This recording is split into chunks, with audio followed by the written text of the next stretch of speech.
Pada waktu Maria ibunya bertunangan dengan Yusuf, ternyata ia mengandung dari Roh Kudus sebelum mereka hidup sebagai suami istri. Karena Yusuf suaminya seorang yang tulus hati dan tidak mau mencemarkan nama istrinya di muka umum. Ia bermaksud menceraikan istrinya secara diam-diam. Tetapi ketika ia mempertimbangkan maksud itu, malaikat Tuhan nampak kepadanya dalam mimpi dan berkata, Yusuf anak Daud, janganlah engkau takut mengambil Maria sebagai istrimu, sebab anak yang dikandungnya adalah Roh Kudus. Ia akan melahirkan anak laki-laki, dan engkau akan menamakan dia Yesus, karena dialah yang akan menyelamatkan umatnya dari dosa mereka. hal itu terjadi supaya genaplah yang difirmankan Tuhan oleh Nabi. Sesungguhnya anak darah itu akan mengandung dan melahirkan seorang anak laki-laki, dan mereka akan menamakan dia Immanuel, yang berarti Allah menyertai kita. Pada zaman pemerintahan Kaisar Agustus, Raja Agung di Roma, dan Herodes Raja Yudea, Allah mengutus malaikat Gabriel menemui Maria, seorang anak darah di Nazaret.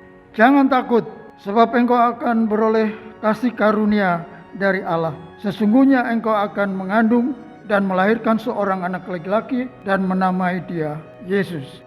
Bagaimana mungkin? Aku masih perawan. Roh Kudus akan turun ke atasmu, dan anak itu akan disebut anak Allah yang Maha Tinggi. Kerajaannya tidak akan berkesudahan.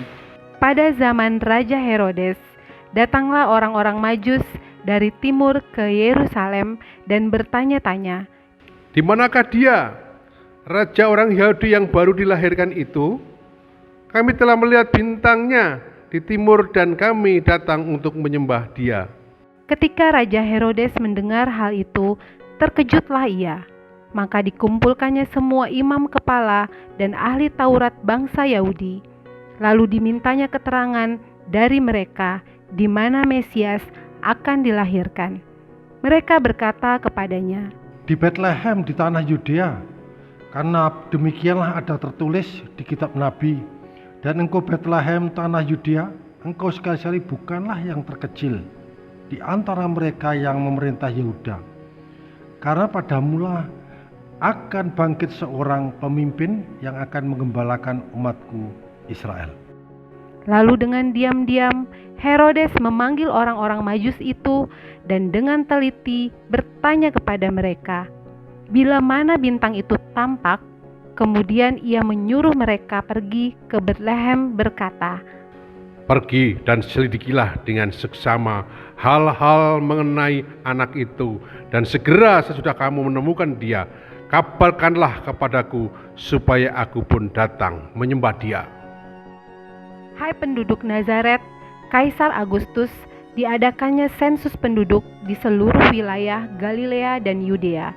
Setiap orang harus mendaftarkan diri masing-masing di tempat kelahirannya. Bagaimana? Kita akan mencoba mencari tempat untuk beristirahat, Maria. Maria pun pergi ke Betlehem untuk mendaftarkan diri bersama Yusuf. Ternyata tidak ada tempat menginap bagi mereka kecuali sebuah kandang yang hina. Setelah mendengar kata-kata raja itu, pergilah mereka, dan lihatlah, bintang yang mereka lihat di timur itu mendahului mereka hingga tiba dan berhenti di atas tempat di mana anak itu berada. Ketika mereka melihat bintang itu, sangat bersukacitalah mereka. Maka masuklah mereka ke dalam rumah itu dan melihat anak itu bersama ibunya, lalu sujud menyembah dia.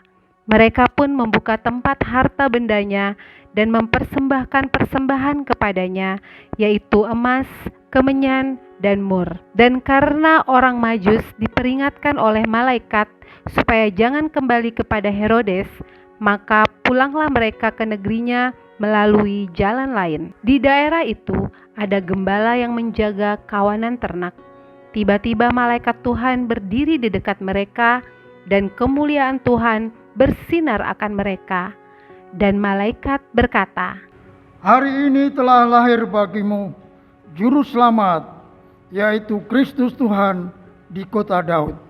Mereka segera pergi melihat bayi yang sedang terbaring dalam palungan, dan merekalah yang mewartakan kabar baik tentang Juru Selamat.